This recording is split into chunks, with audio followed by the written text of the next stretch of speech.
বাংলাদেশ খেলাফত মজলিসের মহাসচিব মামুনুল হক বলেছেন, ৫ আগস্টের পর থেকে বর্তমান পর্যন্ত বাংলাদেশের কোথাও কোনো সংখ্যালঘু নির্যাতনের নাটক নাই। আসলে বাংলাদেশে কখনোই সংখ্যালঘু নির্যাতনের ঘটনা হতো না।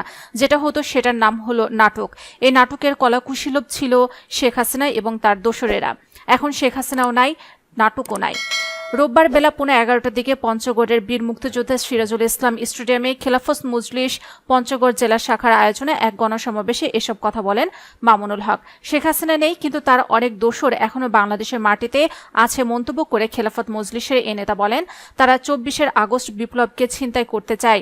সজাগ থাকতে হবে, পাহারাদারি করতে হবে। ছাত্র জনতাকে বলবো, তোমরা সজাগ থাকবে, রাজপথে থাকবে।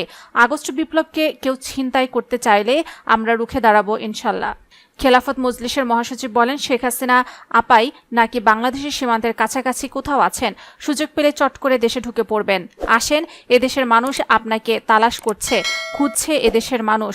15টা বছর এদেশের মানুষকে কম জ্বালাননি আপনি। এদেশের হাজার হাজার মায়ের বুক খালি করেছেন। এদেশের হাজারো মা এখনও প্রতি রাতে নির্ঘুম রাত কাটান, দীর্ঘ নিঃশ্বাস ছাড়েন। এই বুঝি তার গুমের শিখার কলিজার টুকরা সন্তান ফিরে আসবে, কিন্তু ফিরে আসে না। মায়ের অপেক্ষার প্রহরও শেষ হয় না।